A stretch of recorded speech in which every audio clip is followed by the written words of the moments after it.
अरे शायद हम इसमें से लगा देंगे।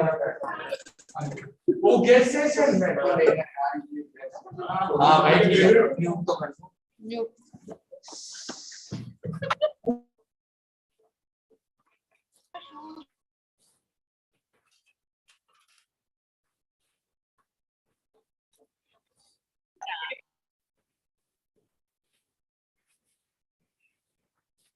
ओए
Good morning, sir. Good morning to one and all.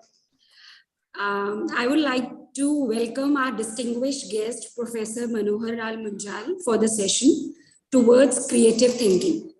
It's an honor and my privilege to welcome our esteemed guest for the day. Professor Munjal is an Indian acoustical engineer, honorary professor, and INSA senior scientist at the Facility for Research in Technical Acoustics of Indian Institute of Science. ML Munjal is graduated in mechanical engineering with honors from Punjab University and a master's degree in internal combustion engineering from the Indian Institute of Science. In 1979, he served at the Technical University of Berlin for a year. From 1986 to 87, he worked at the University of Calgary and Nelson Industry in Wisconsin. Then in 1994-1995, he served as a visiting scientist at Ford Motor Company at the Marketing Center. Sir has more than 300 publications in journals of research and conference to his credit. He is elected fellow for 3 major Indian science academies, that is Indian Academy of Sciences, Indian National Science Academy, and National Academy of Sciences, India. Sir is awarded numerous awards and honors as a recognition for excellence and contributions in academics, naming few, the Krishna Memorial Award of the Indian National Academy of Engineering in recognition of sustained excellence with ethics, Jawaharlal Nehru National Award in Engineering and Technology by Government of Madhya Pradesh for significant contribution to noise pollution control. The DRDO Academic Excellence Award 2009 by our former Honorable Prime Minister of India, Dr. Manmohan Singh, for significant contribution in analysis and design of steel lining for submarines and licensing systems for turbine. And most important to mention, the Council of Scientific and Industrial Research, the apex agency of Government of India, for scientific research awarded him Shanti Swarup Bhatnagar Prize for Science and Technology, one of the highest Indian Science Award for his contribution to engineering sciences in 1986. With this, I, Priyanka Gandhi, on the behalf of GEMS, welcomes you, sir, and please kindly share your insights to our students. Thank you, Priyanka. Shall I start? Yes, sir. Yes, sir. Friends, this is the second lecture I'm giving for JIMS under the AICTE Distinguished Chair Professor Lecture Scheme. The first one was developing self-confidence. And today I'm talking about the creative thinking. So I'll let me share screen with you.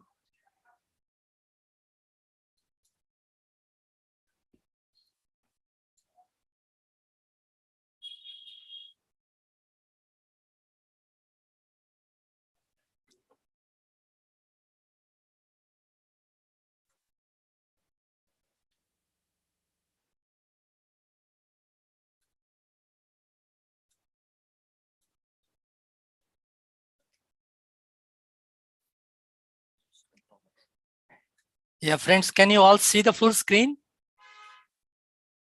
Yes, sir, we are able to. Yeah, good, sir.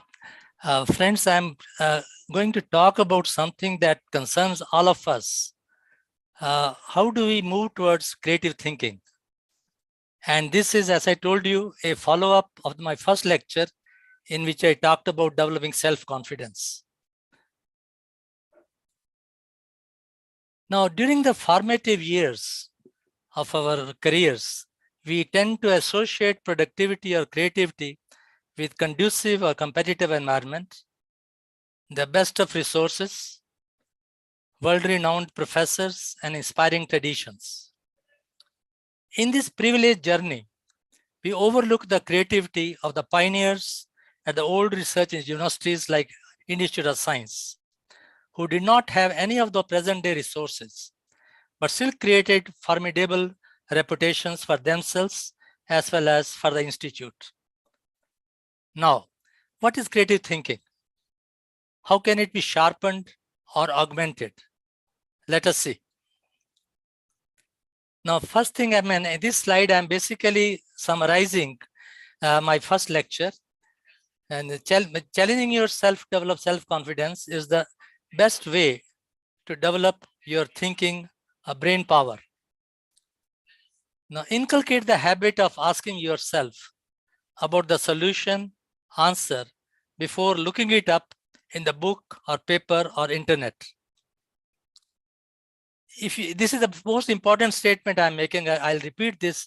Inculcate the habit of asking yourself about the solution before looking it up in the book, because often we just take the easier way out, just look in the book. So we have really, lost an opportunity to develop our creative thinking.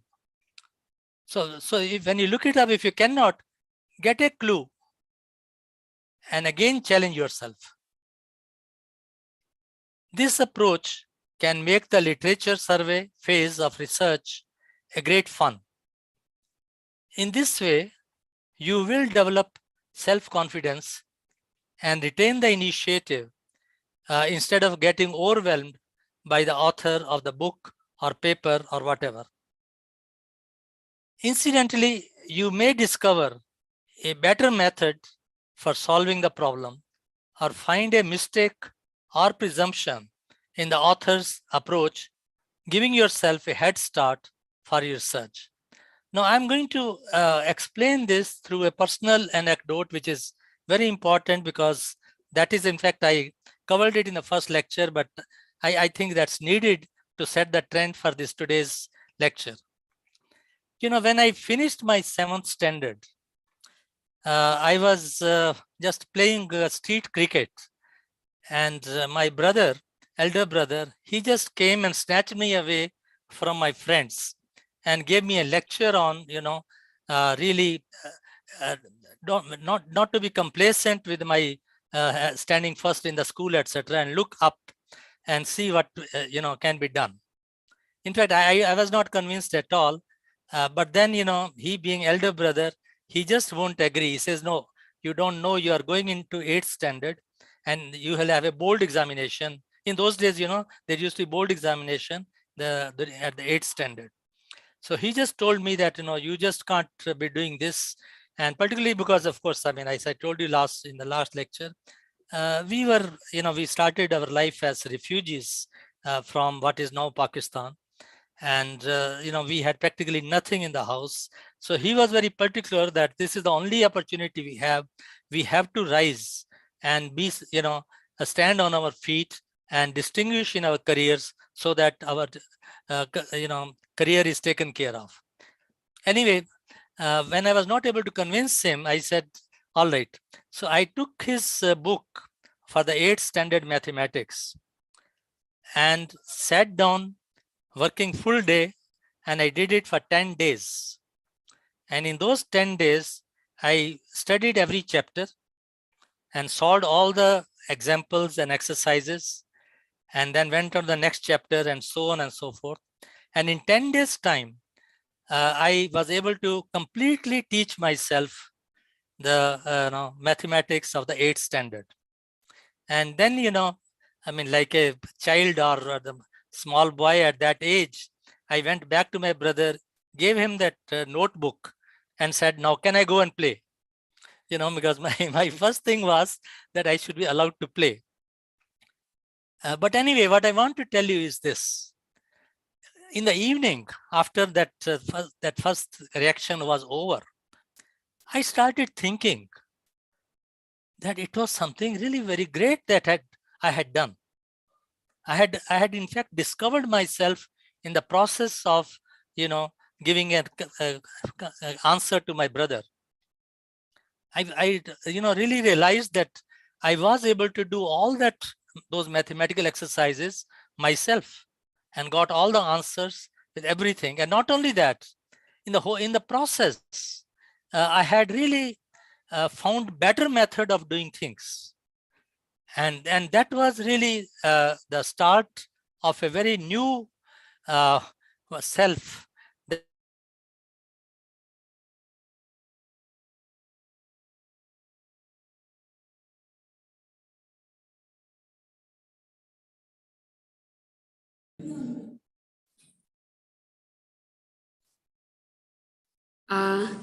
Sir, you need to share it again. Sir, just yeah. Now can you hear me? yes, sir. We are. I think I was muted. But shall I repeat that first slide? No, sir. You are completely audible. You can just share your screen, sir.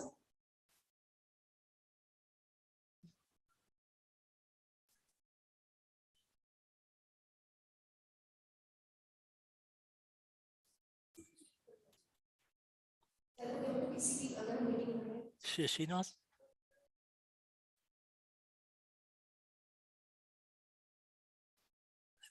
I want to share the screen.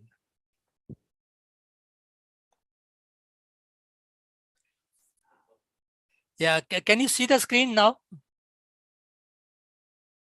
Sir, I'm able to see your Zoom. We are not able to see your PPT, sir. You are not able to, is it? Yes.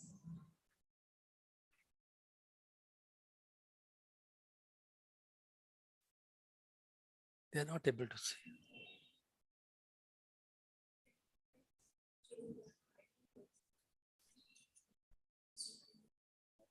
Yes. Can you see the screen now? Yes, sir. We are able to. Okay, fine. So anyway, I don't have to repeat the previous slide. You were able to hear me, right? Yes, sir. Okay, good. So what I wanted to say was, the summary of that slide was that I learned that by challenging myself, I had developed self-confidence. And that was the start of a very special phase of my life. And that's what I'm going to share with you, what happened after that also. Now, I just want to tell you that this is the best way to develop your thinking brain power. Inculcate the habit of asking yourself about the solution answer before looking it up in the book or paper. If you cannot get a clue, and again challenge yourself. This approach can make the literature survey phase of research a great fun. In this way, you will develop self-confidence and retain the initiative instead of getting overwhelmed by the author of the book. And as I said, incidentally, you may discover a better method for solving the problem or find a mistake or presumption in the author's approach, giving yourself a head start for your research. And that's what happened with me.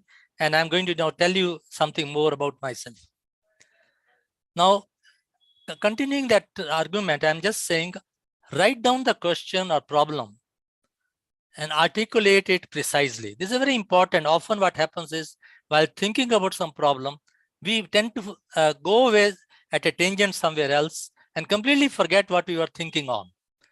So it's very important that we write down the question, articulate it precisely, and then read and reread the question or problem and keep thinking about it.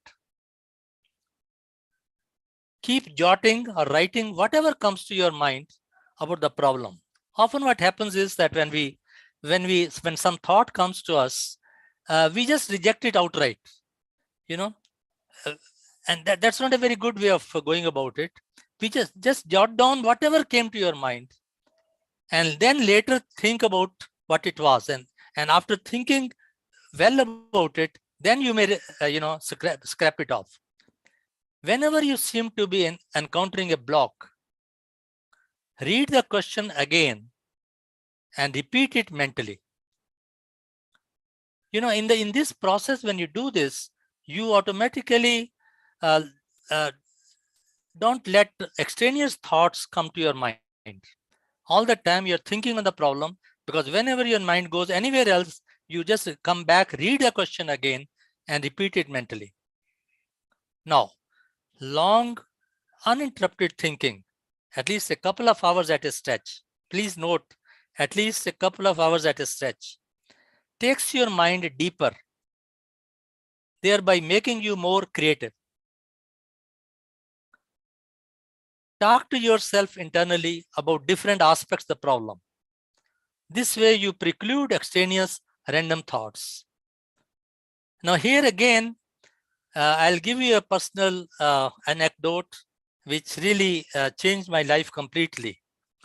When I was doing my master's degree in internal combustion engineering at the Indian Institute of Science, during the 4th semester, we had a dissertation project to work on.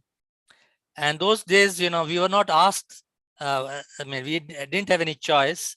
So I was asked to work on analysis and design of exhaust mufflers. Now, this is basically, it involves not only mechanical engineering or internal engineering, fluid mechanics, etc. It also involves acoustics. And we had not been taught acoustics at all. Okay. In fact, my friends told me that, no, you are the topper in the class. So you go back to head of department and say, no, he should change the problem because acoustics has not been taught at all. Now, at that time, it occurred to me again, my previous life in the school, what I had been going through. And I told myself, no, I'll not go back to head of department. Maybe in this, there is an opportunity for me. If I don't know something, maybe it's good for me. Okay. When I said that, in fact, my friends laughed at me that I had gone crazy. But anyway, I accepted that project and then went to the library. In fact, I didn't even know where to start, but I knew that, I need something in acoustics. So I went through the catalog and I found that there was one book, Fundamentals of Acoustics by Kinsler and Frey.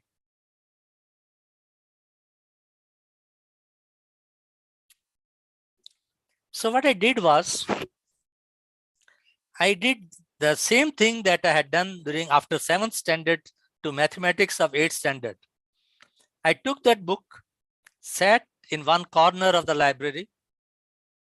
In fact, I was those days working almost 10 to 12 hours a day, sitting, there. Now, again, I did the same thing, chapter by chapter. I would read it again, and then solve all the, or try all the problems given at the end of the chapter. And in this way, in next 10, after 10 days, 5 days more, 5 days, I was able to solve all the exercises of that book. And that really gave me so much confidence in myself. And now, incidentally, in the process, I also found that very little had been known or done on the analytical part of muffler acoustics. Okay. So what I did was, I then went to the journals. I found out, I just would read any paper on mufflers, and then just completely work it out, that paper myself. And invariably I found that I not only understood what they had done, I also found out that very little had been done. And all the people, engineers those days, they were just doing the hit and trial kind of thing. They would make some muffler, test it on the engine test bed, and then if it doesn't work, then try something else, and so on. So really no real research or rational thinking had been going on the muffler acoustics. So what I did was, now I sat down and started working in a detailed way, what should I say, basic mufflers, using the transfer matrix method. And then I found that as I was working on, some kind of patterns were developing. I started now looking deeper at those patterns, and I found that I was able to directly write the final answer without writing the transfer matrices, without multiplying, or without solving a number of equations simultaneously. I was just able to write the final answer just looking at the basic, what should I say, electrical and analogous circuit of the muffler, because I was using electroacoustic analogies. Now, in this way, I solved longhand 20 different muffler configurations. And then I was able to develop an algebraic algorithm, a set of rules by which I could write the final answer straight away. And this was really a great thing, because not only, mind you, I'm talking of 1968. We did not have any computers, no calculators. Okay. So everything had to be done longhand. Okay. And in a way it was good, because, that whole thing was so complicated and so sort of, say, what should I say, difficult, that there was a lot of incentive to develop this kind of algorithms. And I did exactly the kind of things I had been doing in the school, studying these algorithms. In fact, let me also tell you incidentally, somebody had challenged me about, finding out, let us say, a plus b to the power 7, or a plus 2b, or a minus 2b, etc., etc. And I was able to do that exactly the same way. And later on, I came to know that what I developed, that was binomial theorem. Okay. So basically what I had done in school, just again for fun, I was able to do now here. And all this I was able to do by this part. Again, I want to repeat this. I'm saying long, uninterrupted thinking, at least a couple of hours at a stretch, takes your mind deeper, thereby making you more creative. Okay. And this is exactly what was going on, because I would come after breakfast. I'll be almost first to enter the library. I'm talking those 15 days and later on 1 month detailed working. Okay. And then I would be working at least for 4 hours, no question of coffee, tea, and all those kinds of habits I didn't have, because anyway, I could not afford eating out, etc. in those days. All right. But that really helped me to sit at a stretch with all this. And that was really great. Now, in fact, it really worked, changed the whole career in a different way.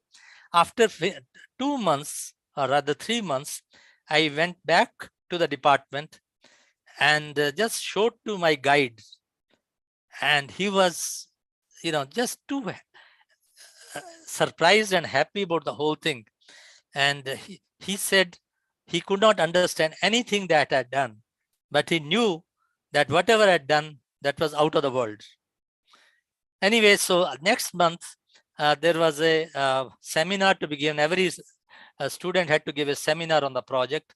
And when I presented this in the seminar, you wouldn't believe, there was a dead silence in the audience,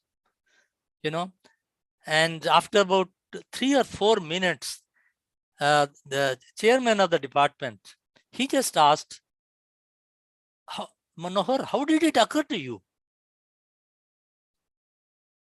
In fact, that was a question, in fact, later on I would face, again and again, because everybody will say, how did it occur to me? But main thing that I want to tell you is that I did not know when I started anything. All I knew was that I will do it myself. Okay. And that's a very important thing, that I had developed that self-confidence by challenging myself right from childhood. And that is how everything had happened. Excuse me.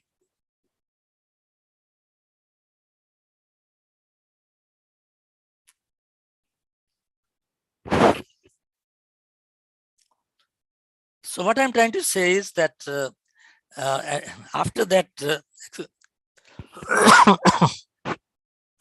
after that seminar,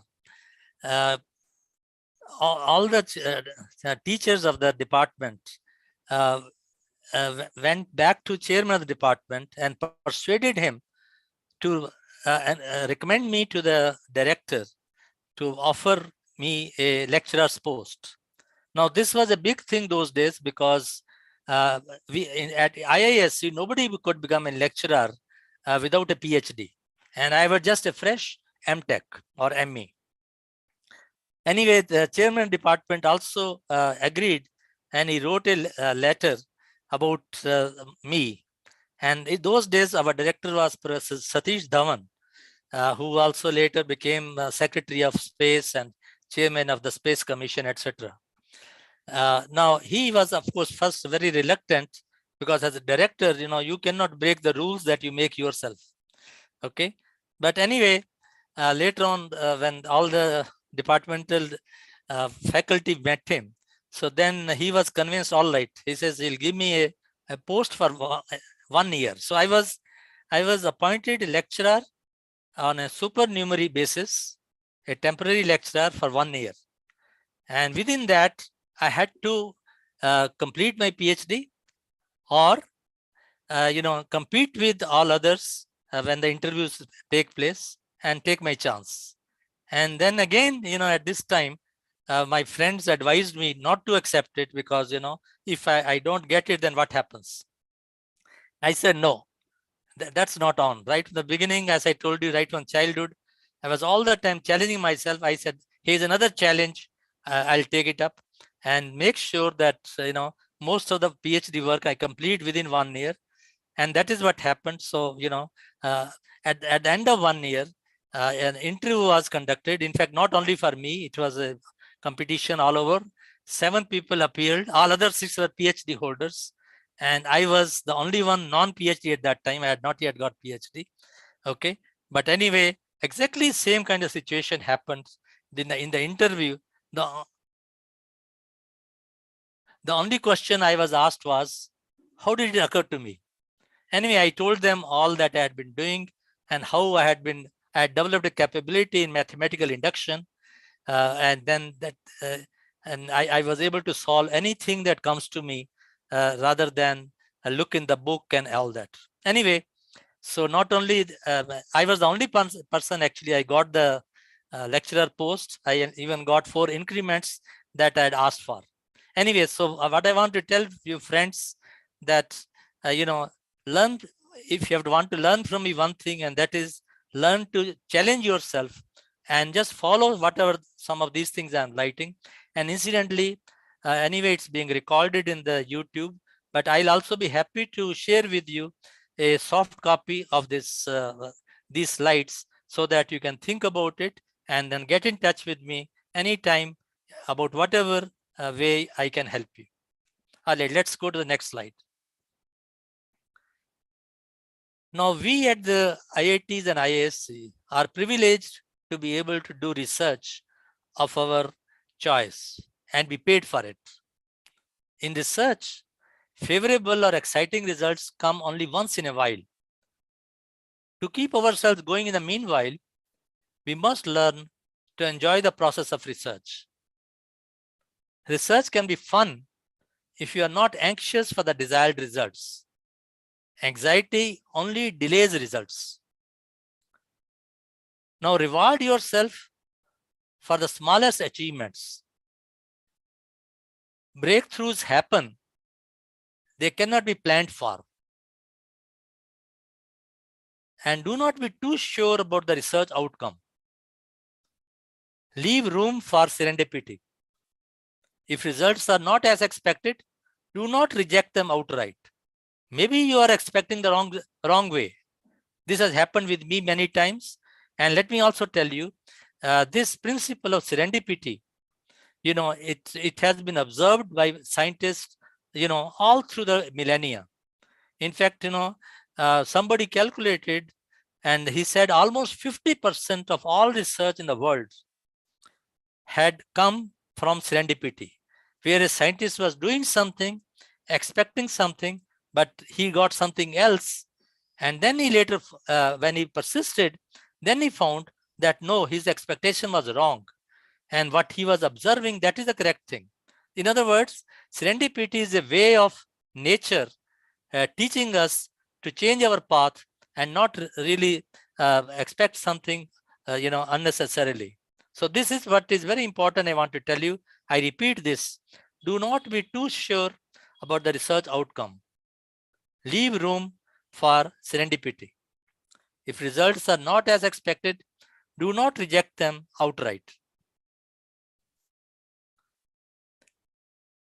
Now, finding solutions for real-life problems in your chosen field of research is very satisfying at the end of the day. Please note, because you are all engineers, and we engineers, should always work on real-life problems rather than some purely theoretical problems.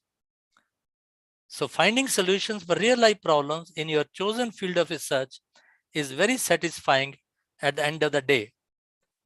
They open the door to consultancy services, which in turn are desirable for better placements for your students, extra earnings for your institute via overheads, as well as for yourself and your students. Okay, now this is a very important thing I want to tell you, because I have always been working on real life problems. I was approached by industry on their own and got a lot of chances and challenges to work on real life problems for industry. And you wouldn't believe, during the last 50 years, I have worked on more than 125 consultancy projects, both in India and abroad. In fact, in several countries, I have been a consultant to Ford Motor Company, and then this Volkswagen and so on, all because I developed my silencer designs, which are entirely new, and everybody wanted to have the benefit of it.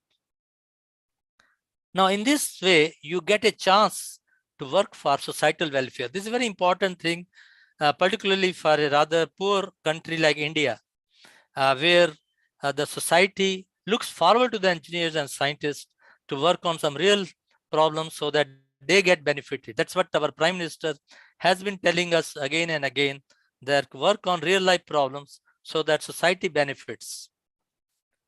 Now, research papers based on practical problems are generally appreciated by editors of engineering journals. In fact, you wouldn't believe, out of more than 200 papers that are published in international journals, almost 45 to 50, they are the result of the problems that I picked up from industry. Again, I challenged myself and gave posed those problems to my students, and together, they worked out solutions. And in this way, they not only helped the developing solutions for practical problems, they also increased the chances of good job for themselves. Okay, so while working on practical problems, often you come across gaps in basic knowledge which open up new venues of research, and that's what happened in my case. Now, I really want to tell you that, be resourceful. Often what happens is we take the easier path out. When we are growing up, all the time we expect our parents to provide us everything. And then we go to school and college, then all the time we want the government to do something for us. Then we are doing research. Again, we expect the government to give us good sophisticated instruments and so on. Okay. Now, in my case, neither my parents could give me anything, nor the school. I studied in Snadhandaram High School, and they couldn't afford to really give me more than any basic education. But then, even when I became lecturer, I went to the head of the department. I asked for 10,000 rupees to set up a lab for experiments in acoustics and vibration. And in fact, he laughed. He says, 10,000 rupees, young man, is a big amount. You better do something on your own. I mean, you have just joined as lecturer and you expect us to give you that kind of money. Of course, let me also remind you, in 1968, 10,000 rupees was almost like 10 lakhs or even more today. Okay, so 10,000 was not a small amount. But anyway, my not getting money, instead of sulking and saying, oh, I'll go abroad and, India has given nothing to give me and all that, I said, no, I'll stay on and then do some good research even without those resources, and prove to the institute that everybody doesn't have to be provided sophisticated instruments. Now, often non-availability of sufficient research funds is offered as an excuse for inadequate research output. Often you'll find the students say, oh no, India, we don't have this, we don't have that. But if you don't have, why don't you work towards it and make sure that India gets it? Okay, I'm saying challenge yourself to do with whatever resources are available. You may in fact discover your latent capabilities in the process, and that is what happened in my case. Experimental and numerical simulations are often needed for corroboration of analytical predictions. You may as well use measurement results reported in the literature for that or similar problems. Instead of conducting your own experiments, just look in the literature. You will have so many of these experimental observations waiting to get a theory. So just you work on that theory, and then you are able to make use of those things. Okay. Now, this is one thing I want to tell you. You might think I'm going towards spirituality, but no. I want to tell you that a calm mind is a prerequisite for creative research. There may be irritants all around, but remember that getting disturbed or not is entirely your choice. Learn to resist provocations. Often somebody wants to disturb you, he will provoke you to do something this way or that way, and then you get caught in a vicious cycle. Here I'm saying, do not be jealous. There is enough room for everybody under the sky.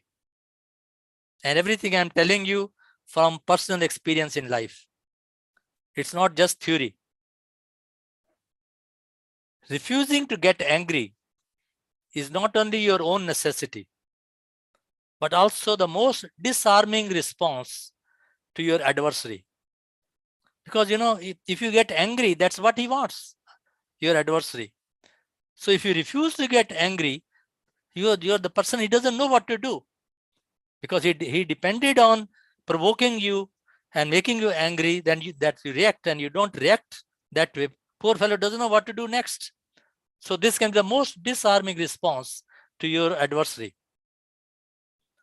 Now somebody said very aptly, remaining angry is like holding a hot coal in your hand with the intention of throwing it at your enemy. You never throw it, but it continues to burn your hand.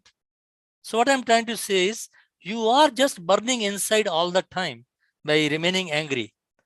Other person is in fact, you know, I mean, he's not affected at all. Only you are spoiling your own health, you're spoiling your mood, and you're spoiling your mind. In the process, you cannot do any creative research. Now, continuing this thing, if somebody abuses you, he obviously wants to hurt you. By getting hurt or disturbed, you are playing into his hands. Do not oblige him. Please, I am repeating this because it might look funny to you, but it is very correct. I have been doing it. If somebody abuses you, he obviously wants to hurt you. By getting hurt or disturbed, you are playing into his hands. Do not oblige him. Do not react immediately. Hold back. Think calmly, and then respond if you must. Most of the times you don't have to respond. Okay, again, you'll be playing into his hands.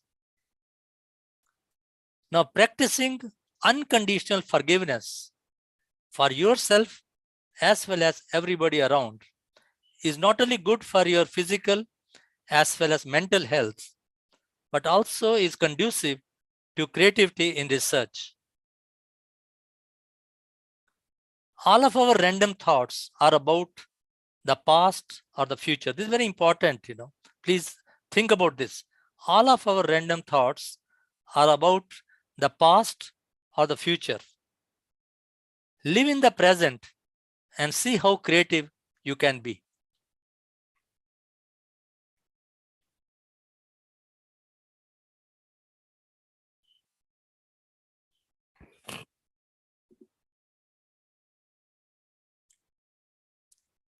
So I was talking to you about consultancy, and you know, it is, you know, it's very desirable if you engage yourself in consultancy. Okay, consultancy gives you field experience. This experience or exposure enables you to impart practical knowledge and pose challenging problems to your students. Of course, I'm talking in this slide mainly to the faculty. Consultancy generates resources for your college as well as institute overheads. Sorry, as institute overheads. For yourself as your share of the consultancy fee, and your laboratories by way of equipment and consumables.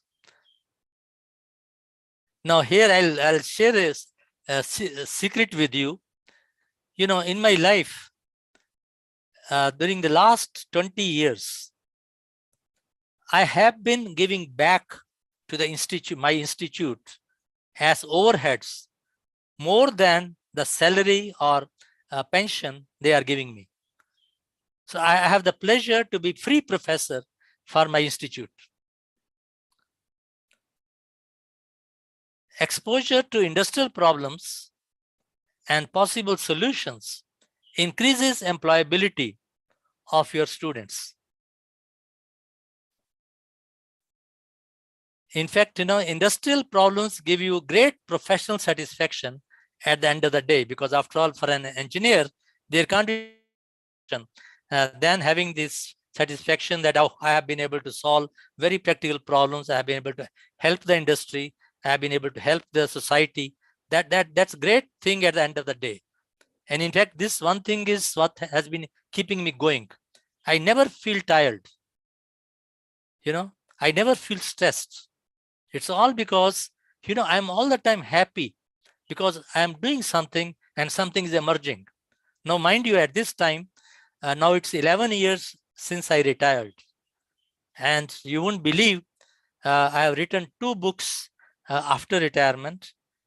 I have guided 2 students, PhD students after that. I have published about 25 research papers after retiring. And including that, now these lectures that I have developed, which I am giving you today, everything has been done after retirement. So one way is that, oh my God, I am retired now. Why do I have to work? No question, I have to.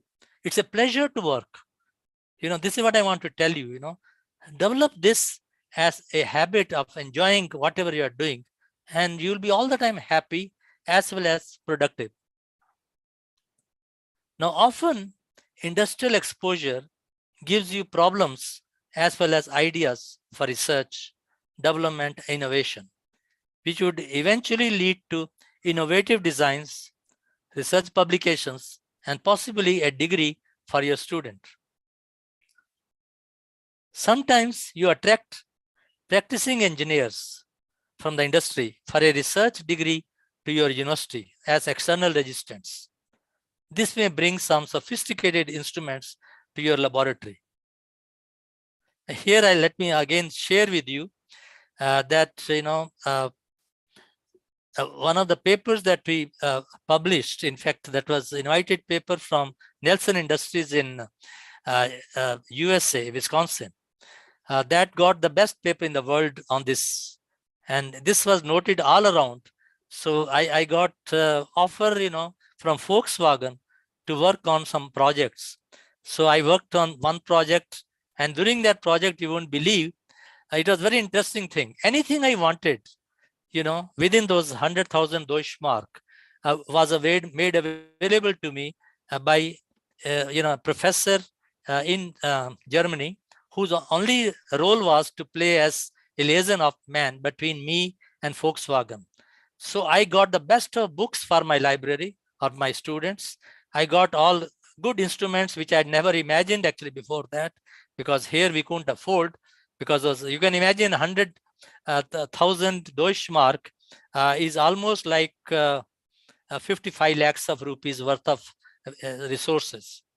In fact, after one project, they were so happy with the outcome that they don't give us another project, but they offered another project, and I got another 88,000 Deutschmark worth of this one for working. So what I'm trying to tell you is that when you do some good research, automatically things happen. And one example I gave you, for example, I got lecturership at IISc without interview and without PhD. Even my admission was like that. Okay. So what I'm trying to say is that God has his own way of helping you. And if you help yourself, everything happens. In fact, I like to here also tell you something which I, of course, told during the first lecture.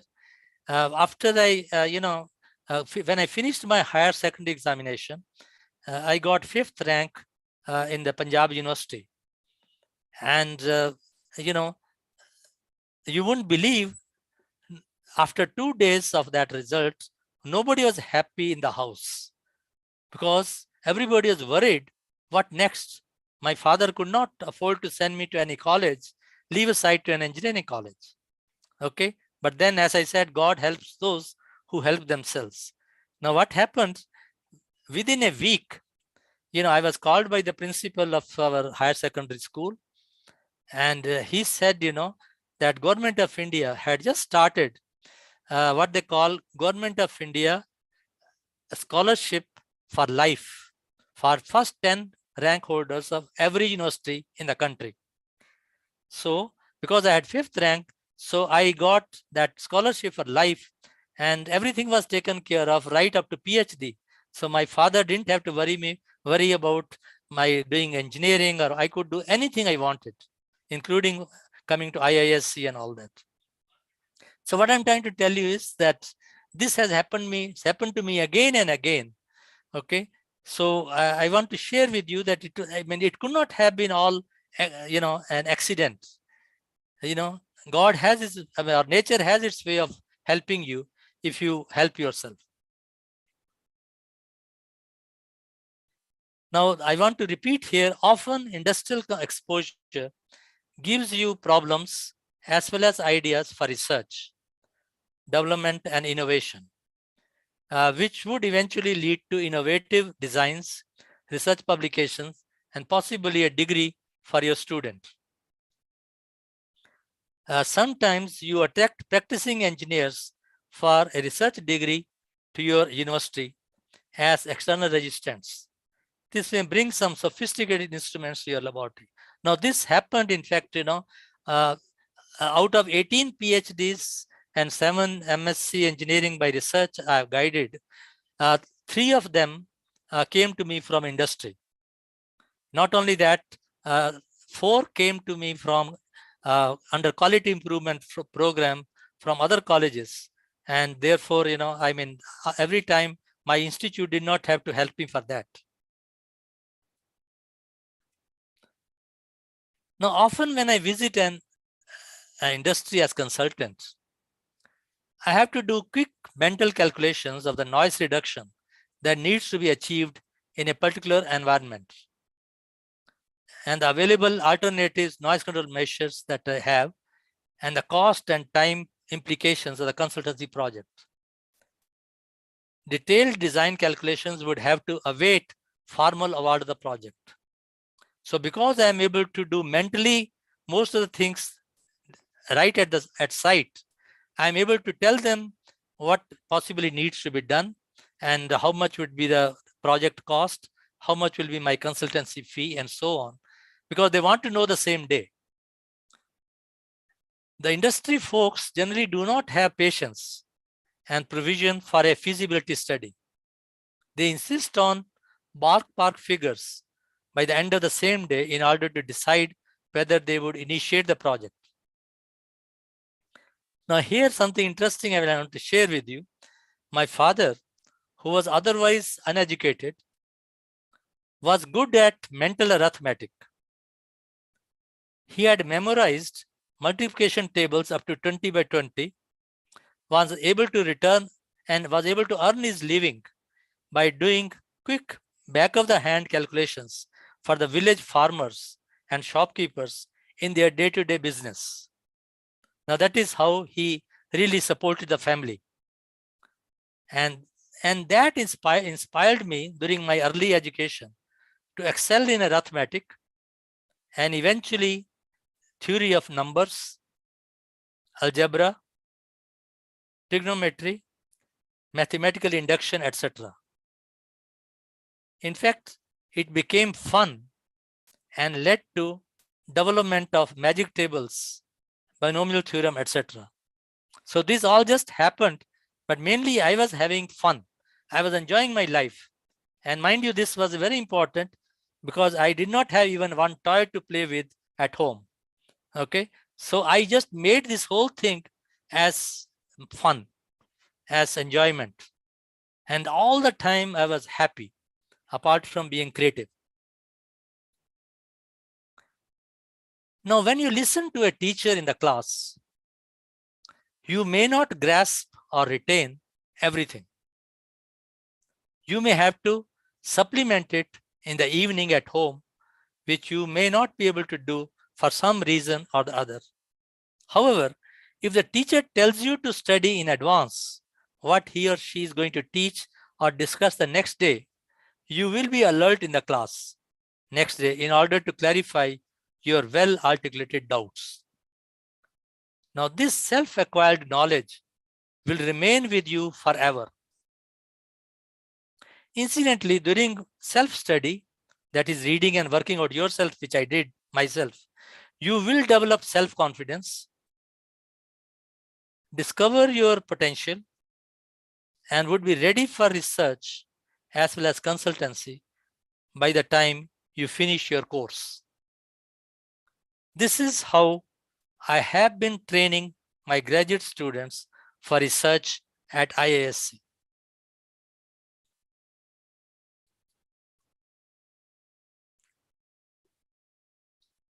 Now, learning does not end with graduation.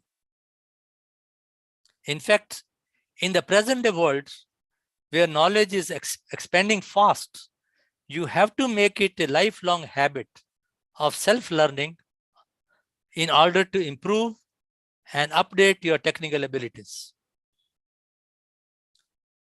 One of the main objectives of every technical college should be to promote self-learning.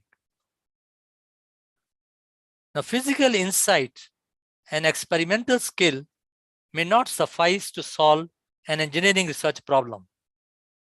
You will need to combine these with mathematical rigor in order to generalize your results and publish them in a reputed technical journal, which is an essential requirement for a research degree.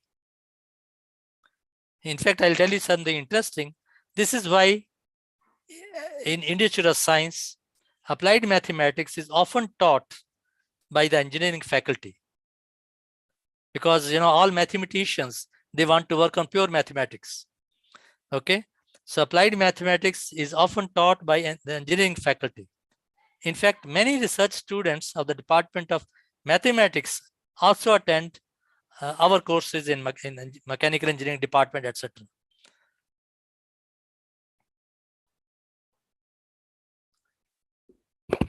Now, research brings passion to teaching, and the teaching rejuvenates the researcher.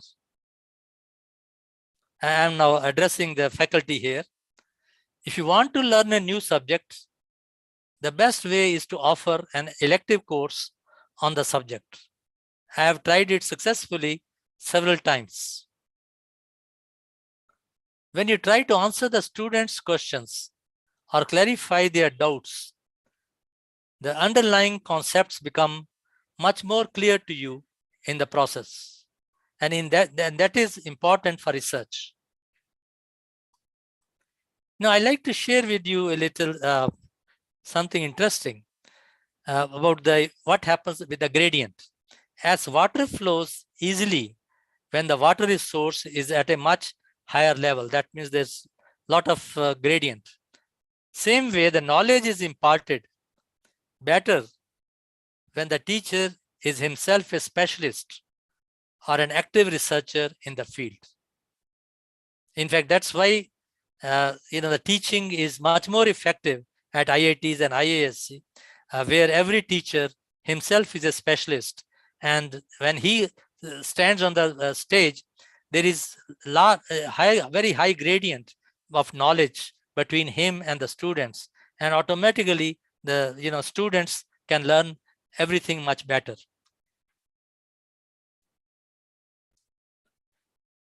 Now, in this last slide, I want to tell you something very important, and this is directly a result of what is known as the principle of mastermind. The case study based teaching provides a holistic approach to engineering education. It challenges students to do their best. They learn much better from each other when they sit together, and think about the same problem. And this is how mastermind comes into play. And in the process, every student is able to come out with something better than what he would have done alone. Excuse me.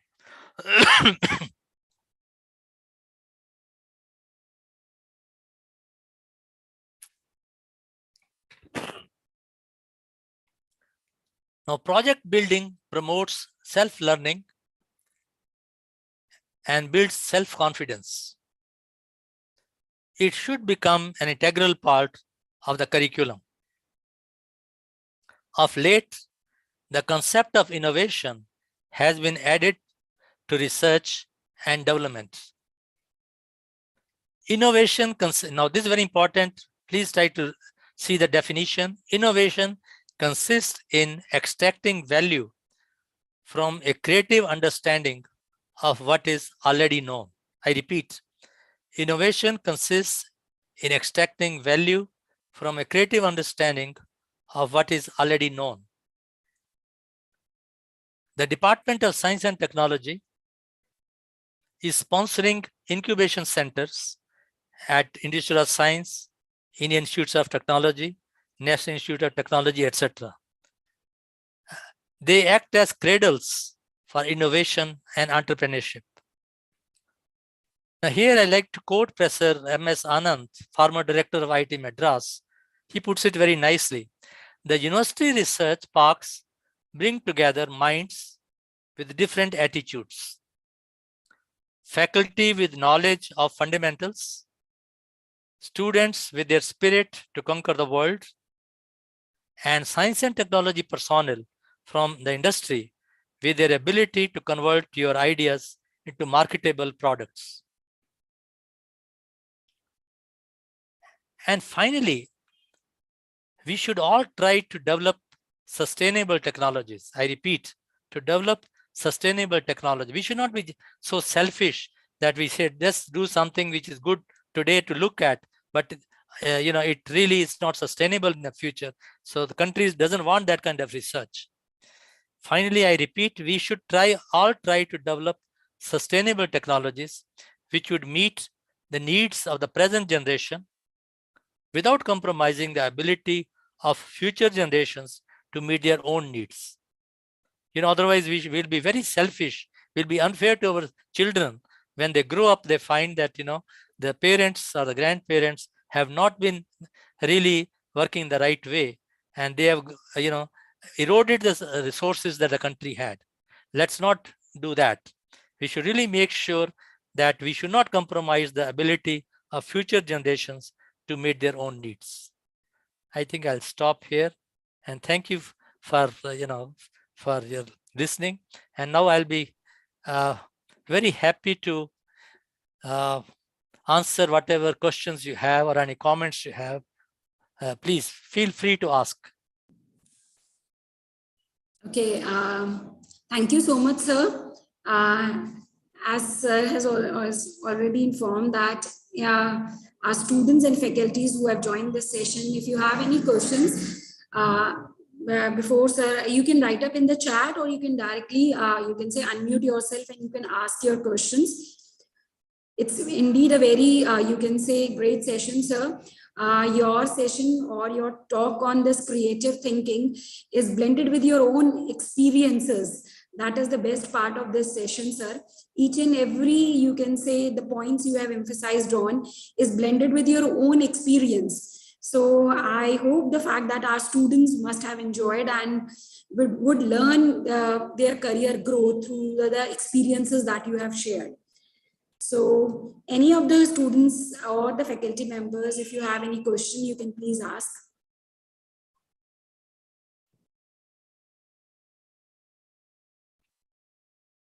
Okay, so I think, sir, the students may directly get in touch with you in case. Yes, Parul beta, can you please unmute yourself, Parul? Is it able, you are able to unmute yourself? Otherwise, you can write it in the chat, Parul.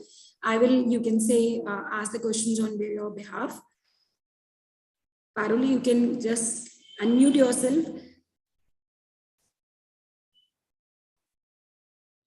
Yes, ma'am, I can. Actually, earlier it was not. Okay, Parul, you can just go ahead, beta. Sir, I had a doubt. What is the importance of doing your own research when there is already been done so much about everything? Yeah, yes, thank you.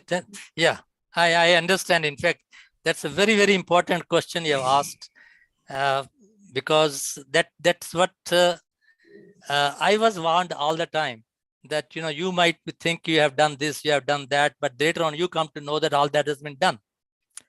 Now, in my case, when I told you that I developed new algorithm, there was zero chance of anybody having done in the world, because nobody had ever thought about those lines. That's not something that anybody will find in the books or anywhere.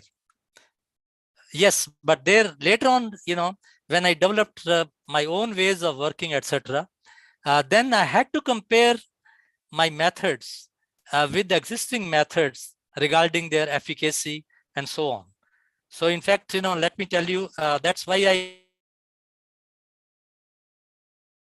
within 2 years, I could not do it, because I had to compare what I had done with others. Can you hear me, or I am getting, am I okay? Yes, sir. We are able to hear you perfectly, sir. Okay, good. So what I want to tell you was, then I started comparing the methods that I had developed with others regarding how fast they were, how more accurate they were, and so on. So in the process now, because I had done something entirely new, I developed a niche for myself. Okay. In fact, the Journal of Sound and Vibration, which is one of the most important journals in the world, I was able to publish half a dozen papers before anybody else could join into it. Okay, so there was no question of my doing the same thing which others had done. But yes, I mean, I should not advocate that as a rule for everybody. Everybody is different. I had that confidence. Now everybody will not have that kind of confidence. So therefore, yes, you should know what others have done. But mind you, there is a big disadvantage in that. When you go to library and you start reading what somebody has done, in the process now, you will get overwhelmed what somebody else has done, and you'll start thinking, my God, I didn't know anything about it. And no, this eats into your confidence. So what I would suggest is, I will give you a via media, and that's what I did. When you start reading a paper, first give just a general reading, just to know what all has been done. Okay, now come back and start working on it.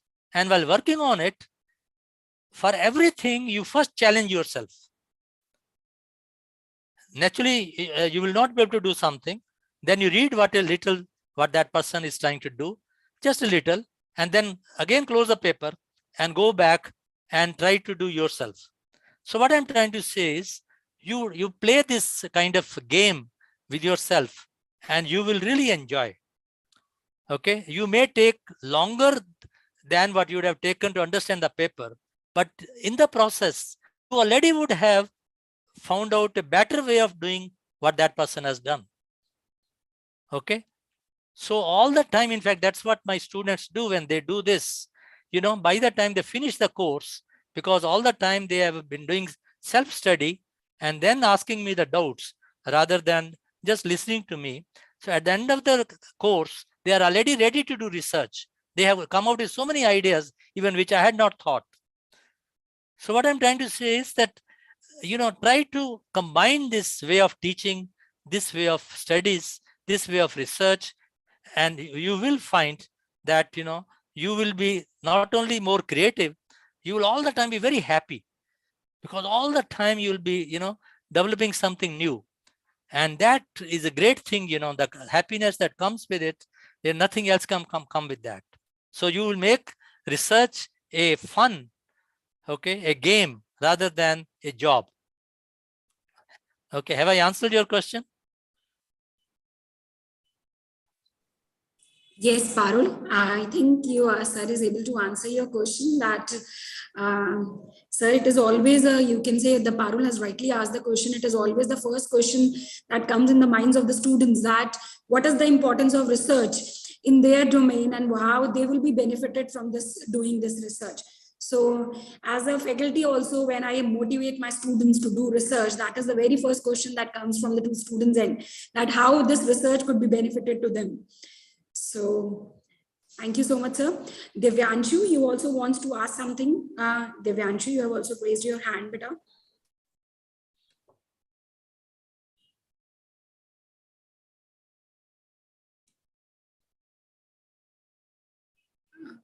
Any more questions? Any question you want to ask, beta?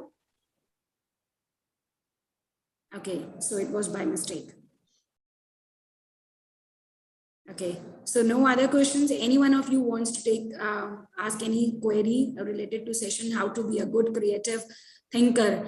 I hope the fact that after attending this session, the sir must have motivated some of the students to be a good. Okay, so there is one question by Tushar in the chat. Sir, Tushar wants to ask that how he can determine and identify his area of research. For example, he is writing that he might have interest in quantums or in, you can say, robotics and so on. So how he can determine his area of research? I think he is very much confused related to the fact that what way is going to be a, you can say, efficient for him to be a good scientist or renowned scientist. That's a very nice question. I'm glad you asked. In fact, this is what many people, many students would like to ask. See, please, there are two ways, two aspects of it. Don't go by what I told you, because for me, nothing was in my hands. Okay. I was asked to work on a project and I just took up the challenge, but well, you don't have to do that, please. Okay. What you should do is, take a blank paper and just start and ask yourself, what are your strengths and what are your weaknesses? So you make 2 columns and start writing what is your strength. Because now in my case, it was very clear, because I had been experimenting with mental mathematics and I just wanted to work on something mathematical. You don't have to do that, fine. Okay, but write down, whether mathematics is your strength or weakness. Again, experimental kind of research, is it your strength or weakness? So, give yourself a lot of time. I'm telling you, when this thing you do for at least a couple of hours, again, I'm telling you, couple of hours at a stretch. Please switch off your phone, etc. Isolate yourself and do this talking to yourself very, very sincerely and faithfully. And you will find it's great, because this is what is not only about starting your career research, it is also good for everything in life. In fact, in life, often you come across situations, you just are confused what to do. In that way, then again, you write down what is the problem and write down whatever comes to your mind in favor of it or against it. Keep writing. Howsoever silly it later on proves, doesn't matter. Just write it down. In fact, often I have done this. I will write 100 things, and at the end of it, 90 to 95% will be almost foolishness. But those rest 5% that will develop, that will come out, then I write on a separate page only those 5%. Okay, and then start again thinking of it. Give myself, again a long session of isolated, thinking on that, and you won't, believe what finally comes to. More you think on something uninterrupted, you really find you go deeper and deeper. In fact, I don't know whether you like me to use this word, but I would like to tell you that you almost come to meditative state. And that is how I have discovered many things which would have never occurred to me otherwise. Okay, so please, do not let yourself, go to the so-called easy option of Googling and all that. Please remember that all that Googling is already, everything has already happened. Fine. In fact, when later on, when you want to start working on research, yes, there will be something you don't have to pick up from scratch. You can Google, go to those books, go, etc. That's fine. But make sure that you do not lose the initiative. Initiative should be all the time with you. You challenge yourself that, you will do it. And let me tell you here, one small thing. Often when we start working on this, we get discouraged. Oh my God, I mean, if nobody could find solution to this problem in the world, how can I find it? Now that is only half truth. Other way of thinking is, if anybody will be able to solve this problem, why can't it be me? I repeat this. There are two ways. One is, if nobody has been able to do, how can I do it? And that's the end of my this thinking. So you don't work on it. No. Other way is, if anybody will be able to find solution for this, why cannot it be me? And this is something I'm telling you, it's great fun. You will be able to do small things. And as you said earlier, it may already have been done, doesn't matter. But at least that one thing you have did yourself, and it has, you develop that confidence.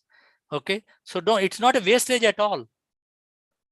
Mind you, it's not wastage at all, because you will tell yourself, my God, which others could do after, with so much resources, I was able to get that idea right today. So it's not a wastage of time, please. Okay, so this is what I would like to answer. I hope you have understood both the wording as well as the tone of what I'm trying to tell you, all coming from my heart, all from personal experience. I'm not, no bluffing. It's all there. Okay. Okay, thank you so much, sir. Indeed, once again, on the behalf of entire GIMS family, I would say thank you so much, sir.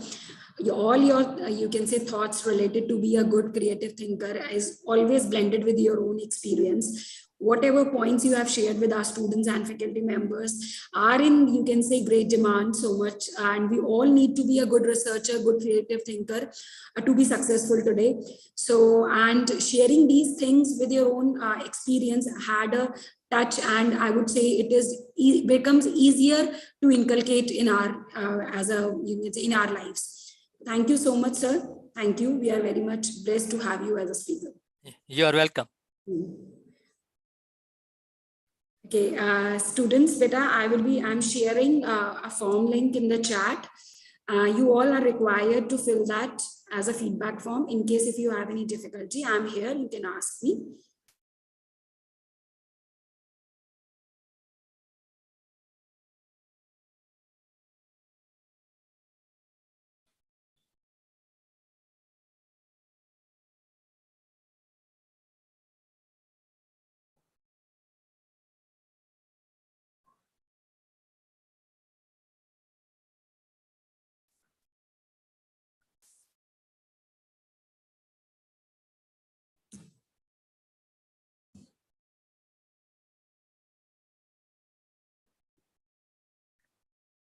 So shall I leave?